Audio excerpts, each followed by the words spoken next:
Hello and welcome to Minter Dialogue, episode number 432. My name is Minter Dial and I'm your host for this podcast. This week's interview is with Muyiwa Adebiyi. Muyiwa is the quintessential life warrior, a motivational speaker, and host of the Day In, Day Out podcast. We discuss his journey, several of his enduring actions in support of charities, his presence online, including his TikTok channel. We also delve into some deeper conversations about race and some of the contemporary issues swirling around our society.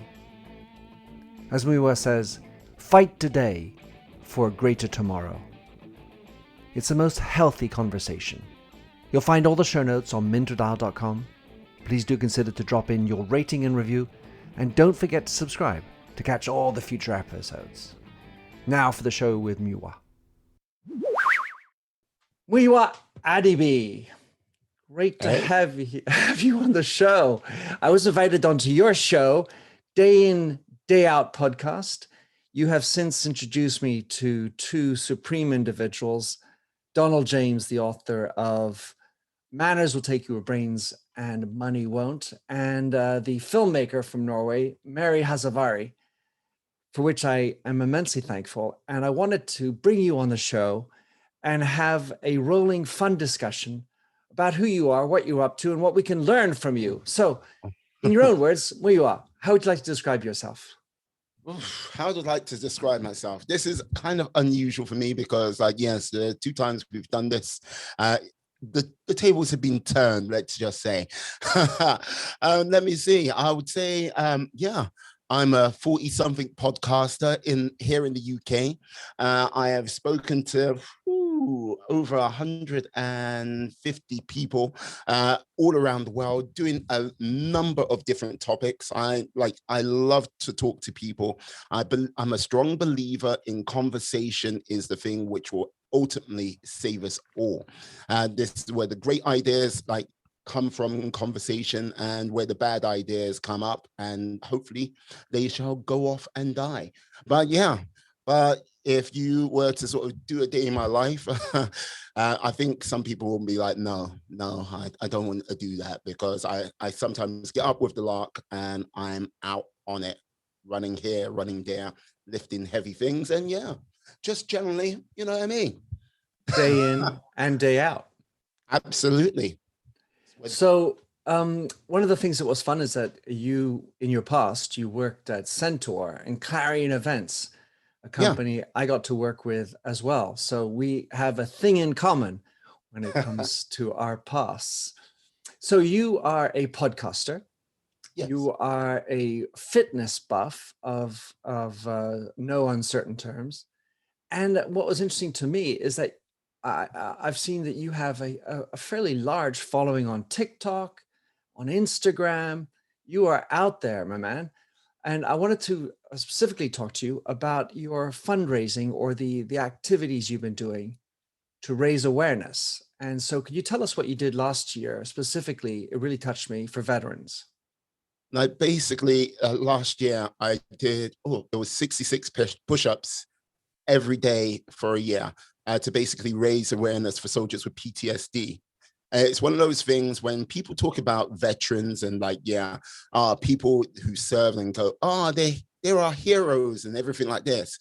Yeah, we say that at certain times of the year, but they are soon forgotten. And if you kind of look at a number of homeless people, not just here in the UK, but globally, they are some of the people who make up the homeless in our societies. And that comes down to sort of things which they've picked up along the way through no fault of their own, but just to serve us as our society, to make things easier for us, and not to look, I haven't served, so I can't go, I served here or there. I haven't served, but they have. And look, I respect the whole fact they did.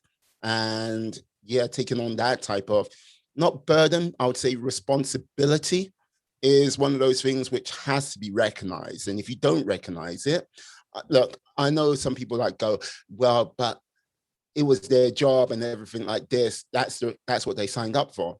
Well, they did sign up to help and be responsible for certain aspects of society. But it's not a thing where it's a case of they've got to basically pay a heavy toll for the rest of their time.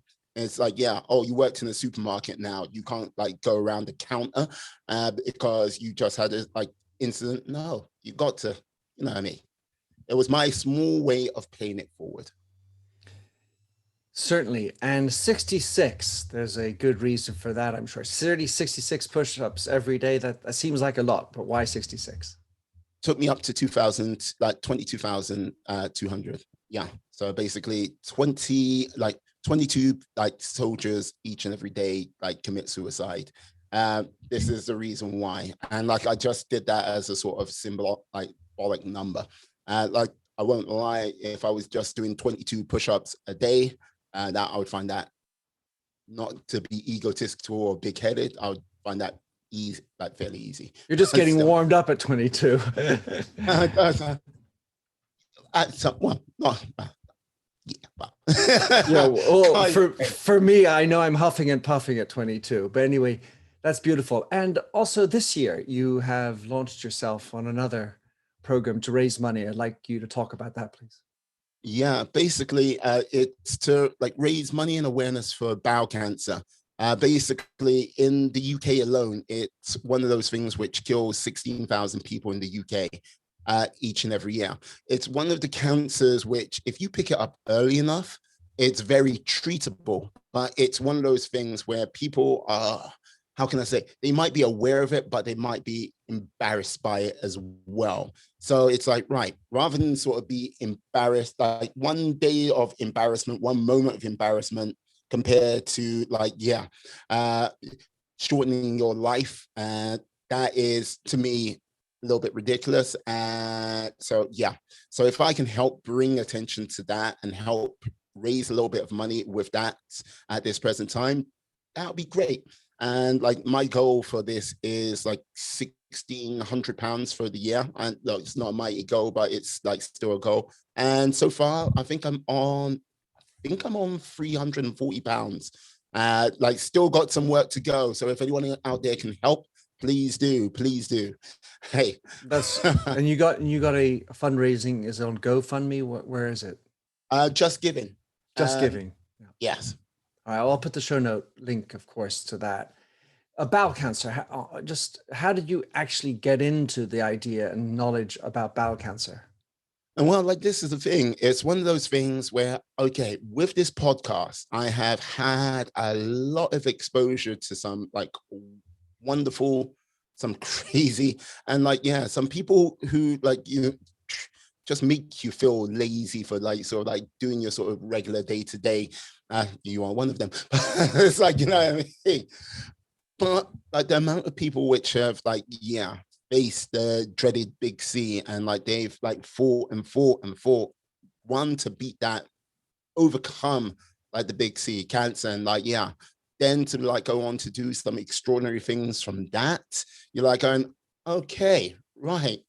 You go, it's one of those things where I go, right, there is something I can do. And like with bowel cancer, it's one of those things where, okay, bowel cancer, like people talk about breast cancer, people talk about oh my God, statistics. Testicular. Yeah, there you go. I lost the ability to speak for a moment there. But they talk about that type of cancer. They talk about skin cancer. Don't ask me to say that again. But when it comes to bowel cancer, people like, bowel cancer. No. So it was one of those things I thought I could bring attention to and maybe raise a little bit of money.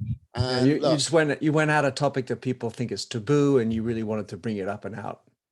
Well, it's one of those things. Yeah, if I can, yes. And I'm just trying to work out at some point before, like 3 months before the end of the year, maybe I'll do something for the following year, but I'm not too sure what that'll be yet. That's brilliant. Well, you do 44 squats every day. Which, yes. And I bet that's at 22, you're still thinking easy. No, like it basically, that should take me to a grand total of 1,600. So like, 10% of the 16,000. So I got it. I love the fact that you have a reason for it. It makes it so much more solid. And I also like the fact that you have an objective, that you set yourself for the year and for the money. Yeah. And like, this is the thing. One of the things I often find, and like, this is not for myself, but I've seen, it's like when you set, like, people set themselves a year goal, and like they set themselves a goal, and they hit that goal. And like you find too many people, like when they get there, they're like, what do I do next? Mm-hmm. And they get lost in that whole aspect of, I hit that goal and I got nothing else to do next.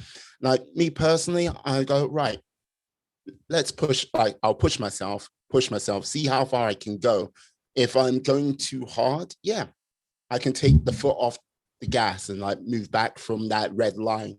If I'm like going up to that red line and all of a sudden, like, yeah, I find some new level, that's great. Because before we started this podcast, right now we're talking about, yeah, me juggling the current my current podcast, like day in, day out, with now working a 9 to 5.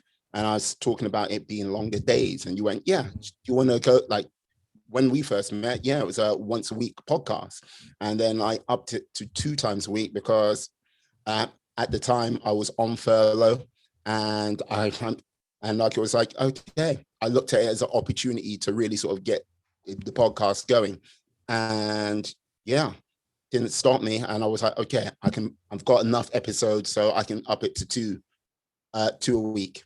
And now it's still 2 a week. And if I did go to that red line level, I would bring it back. Like, the whole thing is, I'm still managing to maintain with doing 2 a week.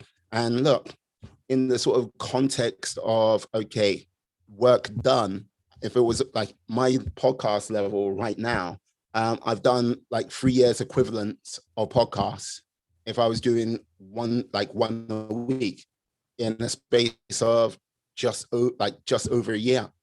Yeah, when I really started to go for it. So I'm a strong believer in, like, people have a go at hustle culture, and like, you know what I mean, like, you've got to sort of work hard and stuff like this.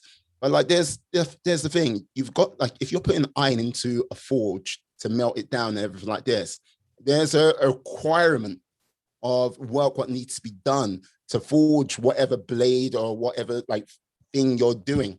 And for me, like, doing a podcast, it's a craft. People don't realize that, I don't think, because like when I'm talking to yourself or someone else, it's one of those things that, like, the sort of conversations you have. And I mean, when we first met, like, I was at a certain level. I think I improved over the course of time when we like spoke the next time around. And like, the whole thing is, I still got to work on my craft. I've still got to work on getting better. Like, I'm like over 150 plus podcasts, and speak to me in another 150, and I would like go, yeah, I'm better than I was then. But like, the whole thing is, I'm still nowhere near perfect. And I don't know if I'll ever be able to sit down and go, you know what? I'm perfect at the art of podcast. It's been a long road. Well, it is all about the journey, and yeah, and for sure, the idea of being perfect, I think, is if that's your goal, then the chances of you continuing would diminish because no one's perfect. And on top of that, you know, for someone who's done this for now 10 years more, there's the goalposts keep moving as to what is evolution, and technologies are improving and expectations. And then of course there's also now the fact that we've got over 1 million quote unquote competitors, if you will, for listening to us. But like, this is the thing, and this is the truth of it. I don't think it's not really 1 million competitors out there.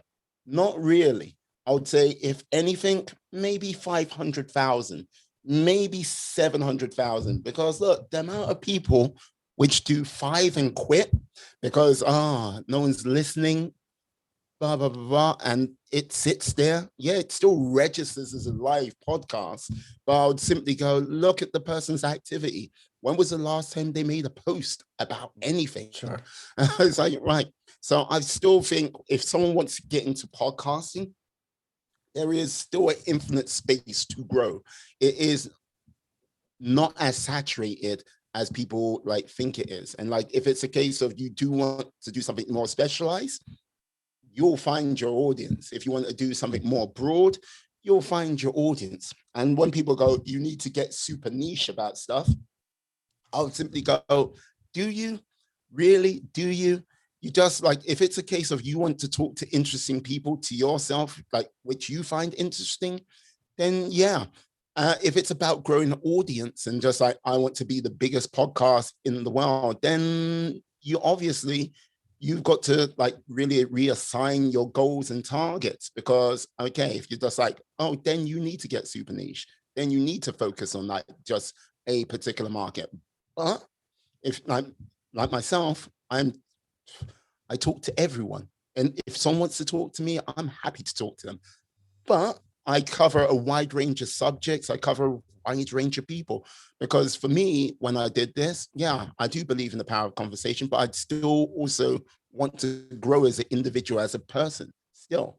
Yeah. Well, these are two things that unite us, because I have been doing this for this amount of time, and people ask me, so how do you keep going, and why are you doing it? And the opportunities to meet people with a microphone in between us and the Mm, record button on changes the nature of conversation, because we know that this is going to a public.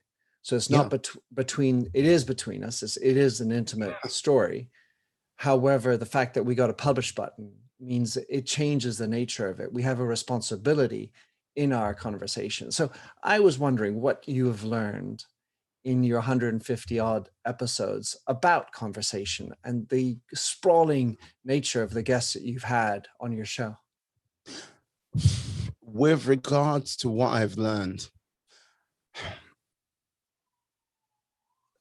like it is too easy, like it is too easy to just sort of draw conclusions for what someone puts up in writing to be that's what that person's about.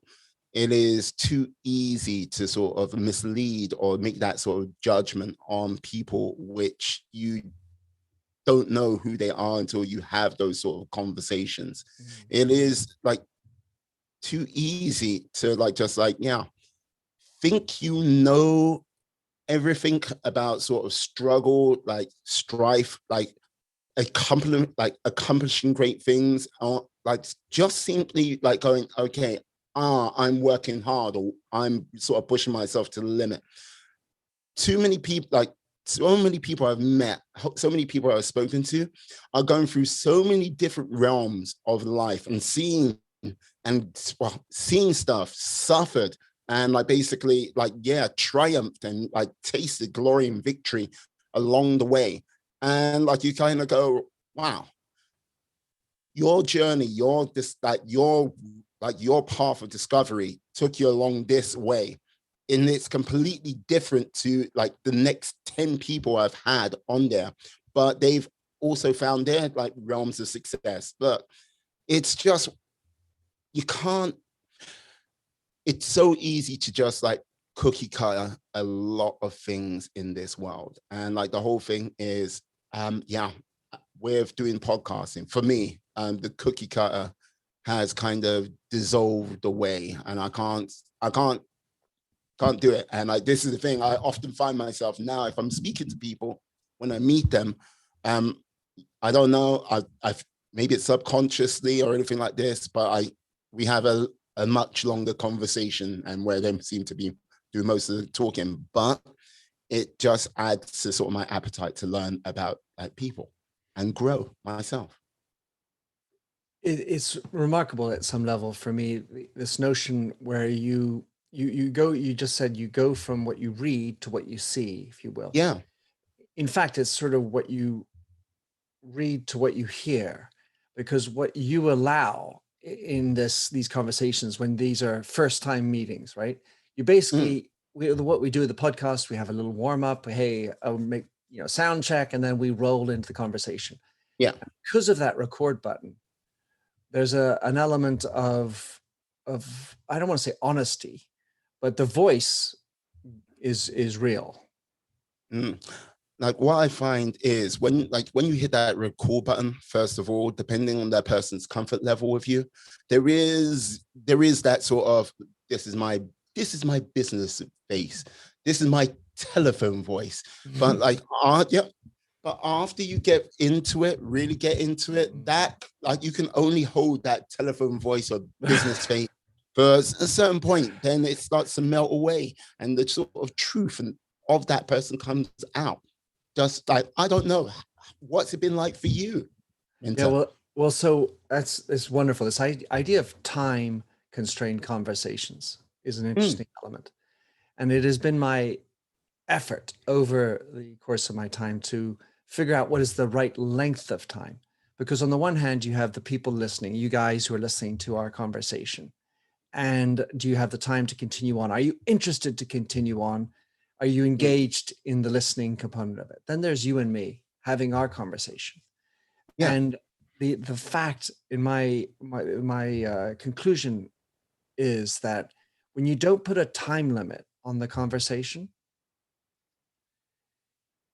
you don't need to interrupt each other. You don't Mm, have to slip in your agenda before it's over, yeah. as opposed to that sort of radio voice, telephone call need, business face, which got to slip in my messages. I got to tell you about my comms and my website and my next book to buy. And when am I going to slip that in? Whereas when you're in a free or flowing, I mean, of course, time is limited. So we're not going to do a Joe Yeah. Rogan 3 hours on you guys, listeners. Don't worry. However, what I He enjoy lied is to you. It's like exactly. It's just yes, this how notion of the hearing the truth through the voice and our human mm. ability to detect bullshit, and that radio voice that we think we're siding in because it's real. You know, that's ladies and gentlemen, I'm polished and perfect and Yeah. full No, of shit no. and full of shit. Yeah, like this is the thing. I like one of the things because the vast, well, free 90%, 95% of my like podcast episodes have been done remotely. Like, yes, if I ever start making money off of this and I have enough money to have a studio, that would be like much more I would say that would be the sort of next thing, because I like doing remote podcasts, but there is there is a sort of extra sort of little bit of a sizzle, uh like you know how with sausages you're not selling the sausage, you're selling the sizzle. I don't know if you've heard that saying. I have. That's yeah, but I think that's what you sometimes get a little bit more when you do it on a face-to-face basis, because you can pick up on those little like um body languages, and like there's a little bit more interaction beforehand. So yeah, i I would love to one day own my own studio, but yes, um not too sure if that'll be in London or somewhere else, but yes, I've looked at how much money some of the have you ever seen how much money they charge sometimes for like just to hire a studio space for I, an hour? I certainly did. I had to hire a studio for 3 days to do a recording of my audio version of my book. So it was, Okay. it was one of those soundproofed booths. And yeah, so I certainly have seen that. That's expensive. I mean, ultimately, of course, the idea, I suppose, would be to own your own booth, at least to put the padding up in a room that's somewhat Mm, noise protected. And you don't need to be perfect because you're not doing like an Amazon Audible, because they're really yeah. anal when it comes to the qualities that they expect. But at least Yeah. for a podcast, of course, the other thing is if you want to do the recordings with somebody, Mm, I've done like you, all the last ones over Zooms and so on. But in the past, I used to do a lot with a handheld recorder, handheld mic, and I didn't mind the ambient sounds of a bar or the streets because it felt more authentic and more right. real. And there's no editing Mm, going into this. You and I are just having this conversation, and it's going to go up as it is. But that's part of the reality of it, as opposed to a text where you can edit and change and then finally publish, but you really work it. There's so many things you can work your image, but here mm, we haven't planned the next word coming out of my mouth any more than you have planned the next words coming out of your mouth. Well, like I've got a 10-point script in front of me here. It's like, He lies, he lies, he lies. it's like, So I want to go back to your podcast. So you day in, day out. You began yeah, this roughly 18 months ago or something like that. yeah. So 150 podcasts. Tell us what you, or let's say some of your favorite guests, which pop into Muyiwa's mind as you look back on some of your favorite guests and best conversations you've had. Like, this is the thing. Oh, favorite guests. Now I have to look at my at my site and just like oh, the reason and go oh because it's just like so many people. I It's like understand. I totally, in such a short period of time. yeah, like I really like it's, and this is no offense to any of the people which have appeared, but it's like wow. I'm like I look back and go, this is like fantastic. Like now first Texan I ever had, Tracy Fryn. Like basically, I mean, like she's one of the ladies who, like, yeah, she she got cancer, like she single mother, got cancer, went through the ringer, like she just went through the ringer of it, all like just a constant battle before she like met the love of her life and everything like this. But raising a child by herself and like basically being the sort of like, how can I say, not hellion, but strong, independent woman she was at the time. Then like when her relationship wasn't going well the first time around, then like getting divorced and then basically, yeah, going, oh yeah, you got cancer, by the way. So bringing up a kid by herself, cancer. And then like, yeah, fortunately meeting like the love of her life. And I think she had 2 kids with him as well. And now, yeah, doing incredibly well. And like, yeah, she has done a couple of bits of fundraising on the old TikTok, something like, I think she raised 50 grand Wow. to help like this guy out. And it's like, yeah, I go, yeah, fantastic lady. And like, I really, really, like really wish, yeah, oh, well. And I look forward to speaking to her again in the future. Like, this is the thing. I'm going to have to go around these people and like speak to them again on a long basis. But like, yeah. Well, Like, just to chime in, it yeah. does feel natural because what you do, you create conversations, you Yes. create rapports, and you don't want to just drop it off just because we finished the end button. No, no, no. And I don't try to end it where I can. I try to like basically help foster more relationships to grow.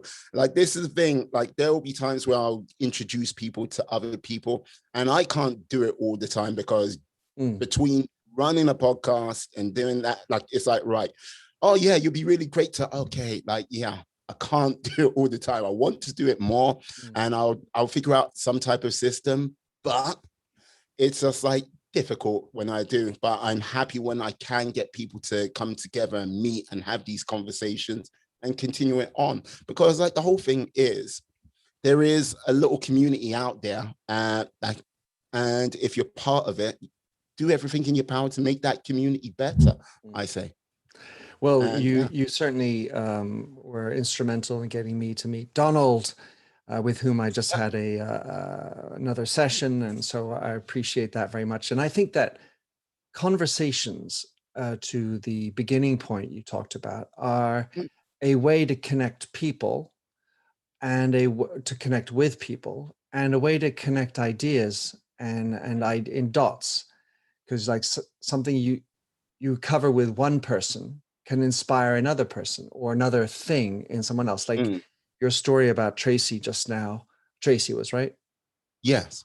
Was I did a podcast with a chap who I published actually on the day we're recording this, with a guy called Ryan Shekel. And Ryan's a 38-year-old who has cystic fibrosis, so which is a lung disease that only 70,000 people in the world have. So, it's a very rare disease, but it is a very debilitating disease and it's life-ending in essentially 100% of the cases. So then it's of course we all have our lives to end, but there's a shorter life ending to his, and yet, so this is a lung disease that absolutely fills up your lungs with all sorts of goo and horror, mucus, and he's done an ultra marathon. Okay, ultra marathon. Like, okay, where did he do this ultra marathon? Where? Do you know? Yeah, I think it was in Canada for some reason. That's insane. So, you know, and so that what a point I was talking about was just how your conversation, bringing out the details and the life journey of Yeah. Tracy made me think of Ryan. And for me, very much in the same way, listening to Ryan, even feeling like I have time, his time, it feels precious. And it wakes me up. It makes me very acutely aware of this notion of time and being grateful for the time that we have. And so instead of sort of trundling along like life is perfect and life is endless, you know, he does a podcast and his is called Every Breath Counts. And you're like, ooh la. Yeah. Let's think about our breathing. Let's think about life. Let's be present every day. So yeah, this is why I like you, and coming across these type of people like Tracy, it's super inspiring, and hopefully you and I can help bring other people along and get out of the trudgery of day-to-day boredom and think about things a little bit more important, like, you know, veterans who suffer from PTSD, like people who could get over bowel cancer but didn't know about it, didn't get it diagnosed quickly, and for people who think it have it bad, you know, just listen to Tracy, who had, you know, cancer, bringing up a child, and a divorce all at one. I mean, that's just a lot to handle. Hey, yeah, but she did, and she's flourishing. Yeah, but like this is the thing. Lillian, Winston, like Colin, like yeah, like jeez. I got to say, like, if Lillian, if you're listening to this, I still like I thank you, and I hate you for introducing me to this anime cartoon called Seven Deadly Sins. It's it's addiction. It's a problem. Thank you very much. It's like, you know, she was like, yes, Seven Deadly. I was like, oh, watched it. I've been in on that show from that point onwards. But yes. So that's is that a podcast or the Seven Deadly Sins? What is it? No, it's an animated cartoon, an anime cartoon, which appears on Netflix. Trust me, like, yeah, for your sake, Minter, for like whatever sort of realms of time management you have, don't watch it. Just don't watch it. Oh, that's really going to work. That's really going to work. Whatever you do, don't watch it. It's really way too good. Just way too addictive. Too much fun. No, just don't do it to yourself. It's like just what happened to what? You've been here for about 3 days. Damn. I had time will slip by. So yes. So I wanted to get one last zone of questioning and conversation with you. So you are Black, living in London, born and bred in Britain, and with a Nigerian background. And I wanted to talk to you openly, without premeditation or prescribed agendas, as to how you have felt this movement of Black Lives Matter, which obviously originated in the United States and has taken its different path, if you will, in Europe. And for you, what does it mean for you? Well, like, the whole point is, with regards to sort of Black Lives Matters, I'm not too sure many people knows what it is or what its true agenda is. Because look, don't get me wrong, I'm a person who is down for civil rights. I'm down for fairness. One of the things I'm not down for is the realms of inclusion, because when you just do the realms of inclusion, you start to come up with rather strange and weird things, which sometimes just goes against the realms of common sense and decency at times, and makes assumptions about people where it's just as prejudicial as like saying something prejudice, but because it's wrapped up in the realm of inclusion, you're just like, all right, what are you trying to say? With regard, like, if you went with Black Lives Matter, okay, Black Lives Matter in America, it can mean so many different things in so many different states. There isn't one clear message. So if you go Black Lives Matter in Canada, yeah, what happens in America is not necessarily true for what's in Canada. And when you sort of go further afield, what's true in like Ireland or the UK is not necessarily true for like people in America. So as far as you go and the further you go out, I would like to know what the sort of true core message is, because when you behind anything, like if you look at anything which is big or popular, there is a one core message. And like if I throw it back to when it was the civil rights movement, it was like, yes, our civil rights, to be humans, to be equal.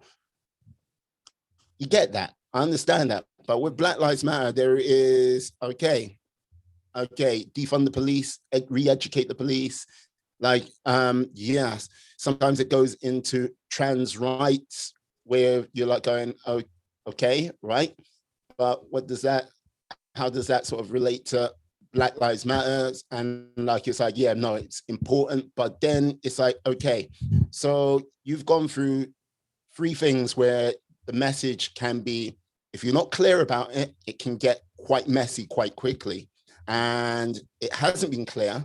And there is like, you're getting messages from many different parts of the world where Black Lives Matter, where the sort of core issue in that one particular country is completely different to the core issue to another country. Because look, okay, I could walk down the street and like, yes, if a rogue police officer decided to give me grief, they could throw me in the back of a van, throw me in a cell, and yeah, things might not go the most positive way for me. Mm-hmm. Now, if I'm walking down certain parts of America and I come across an officer, say with 26 years of experience, like altercation goes off and they were reaching for their taser, but it turned out it's their gun. Mm-hmm. That's totally, that life mm-hmm. is nothing like the life over here. Mm-hmm. And like going vice versa. Yeah. Does it make me angry when I see images like that? Certainly. Because you're like going, okay, oh, the injustice, what is going on there? Because it's not a just thing. It's not fair. And like the person's rights are being truly infringed on. Like I'm not going, like when it comes to just the simple realms of just let's include everyone for inclusion's sake, then you're like, oh, what are we doing? Mm-hmm. Where is it going? Where do you want this to be? How far do you need inclusion to go before it starts getting wonky, strange, mm-hmm. and makes no damn sense? So no one actually will show up for it. So that's the danger of it, I think. So what that speaks to me about is the interpretation of it. So in other words, giving a strong perimeter to what we're trying to do, and then how people differently interpret that, and the narrative that goes around it makes it sort of deviate from the initial intention.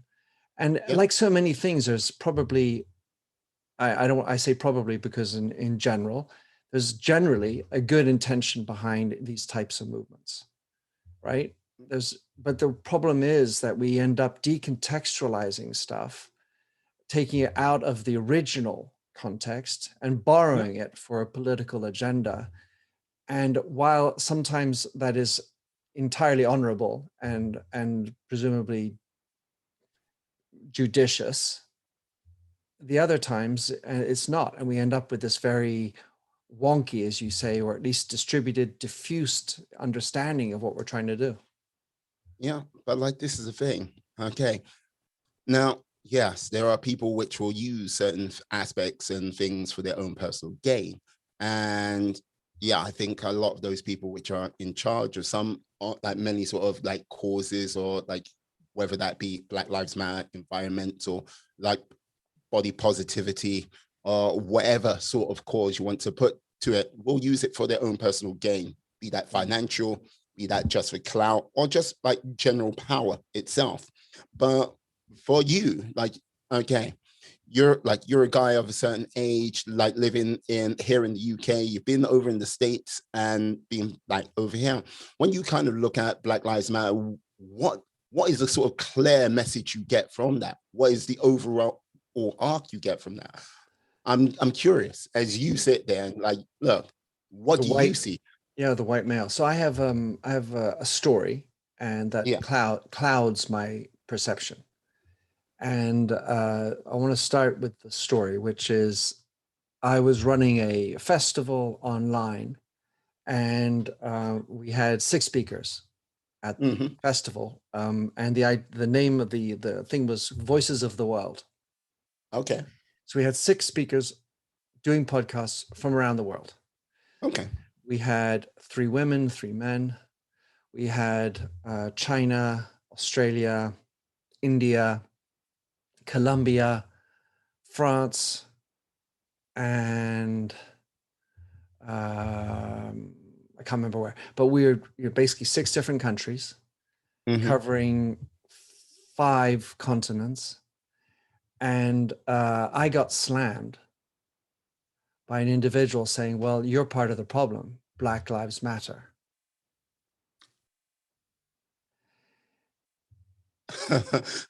So how are you part of the problem?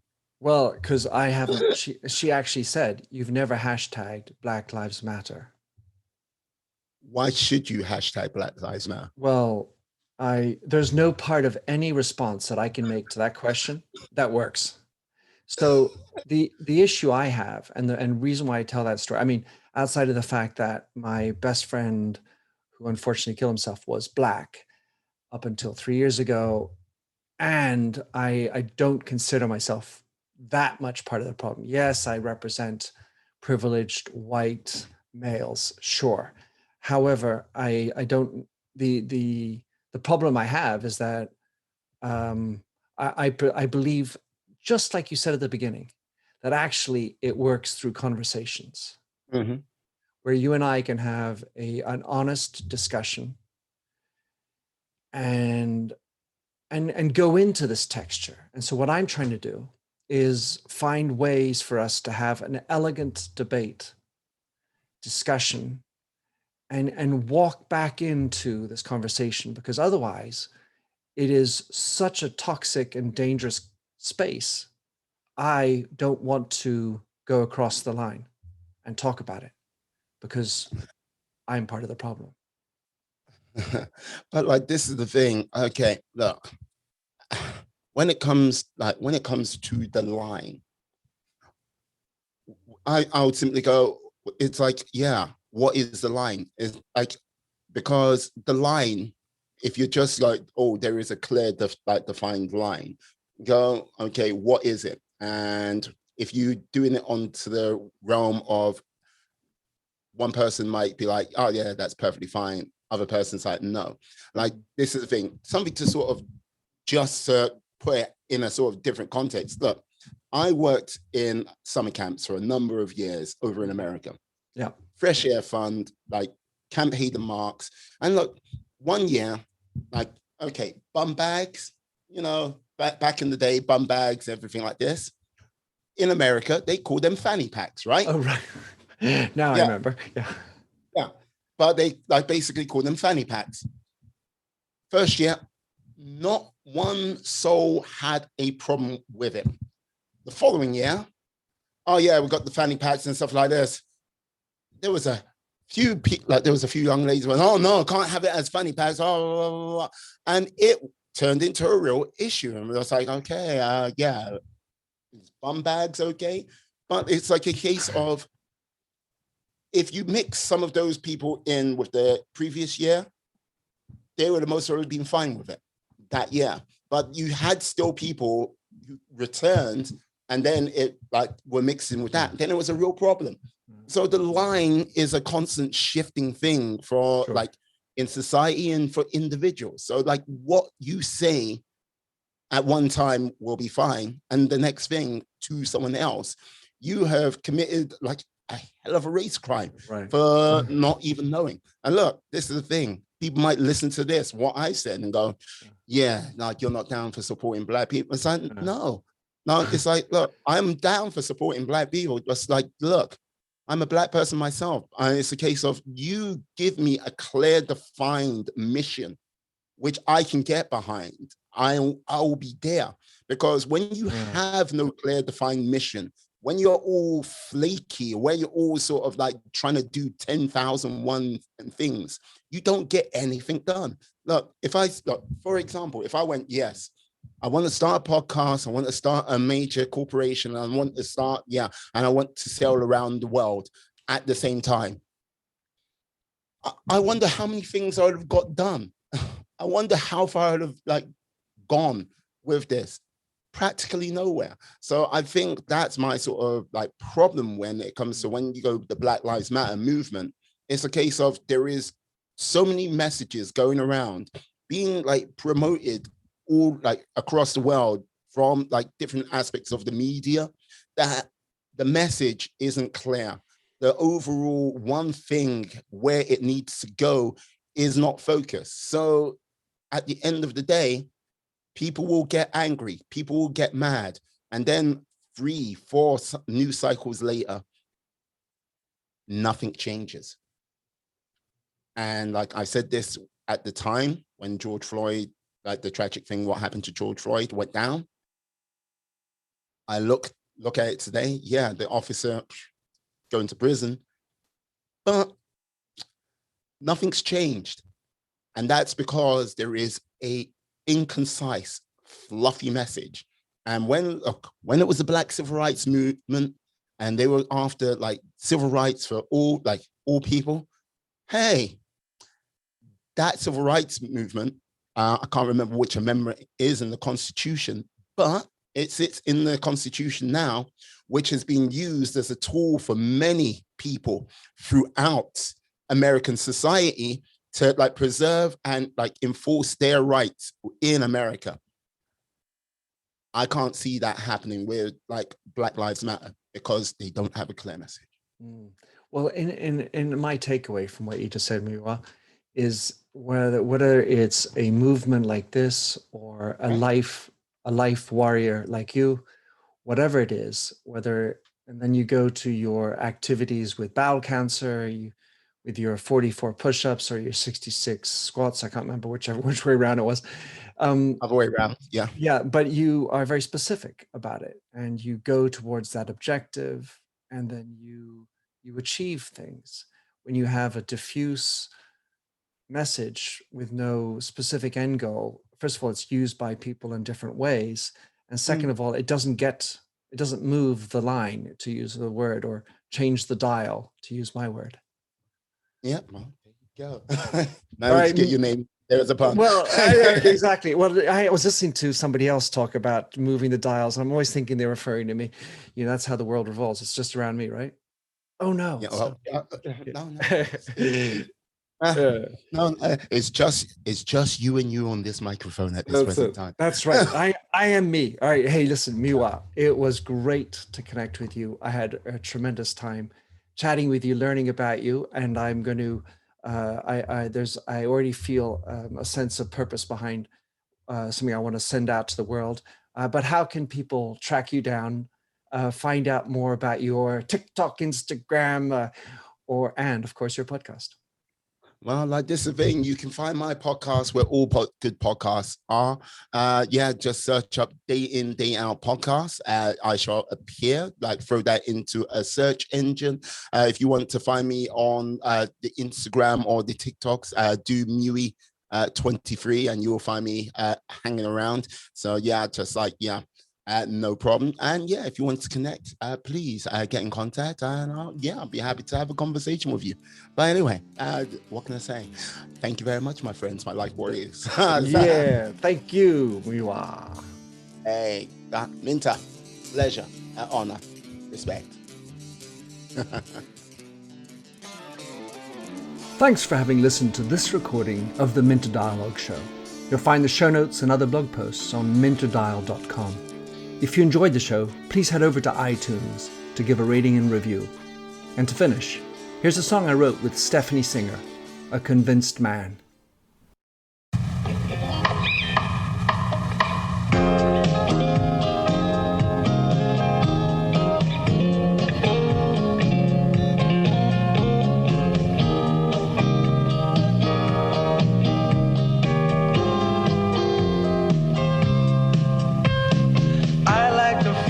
Stranger tucked around me, precipitating the danger.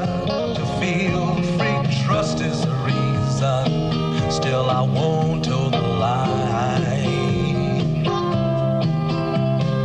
I sit here passively, hope for your respect, anticipating the thrill of your intellect. Maybe I tell myself there's no use in me lying. I'm a convinced man, building an urge. I'm a convinced man, to live and die submerged. A convinced man, in the arms of a woman. I'm a convinced man, challenge my fate. I'm a convinced man, competition's innate. A convinced man, in the arms of a woman. Despise revenges and struggle to see. Live for the challenge so life's not incomplete. What's wrong with challenge? I know soon we all die. I like the feel of a stranger tucked around me, precipitating the danger. To feel free, trust in my reason.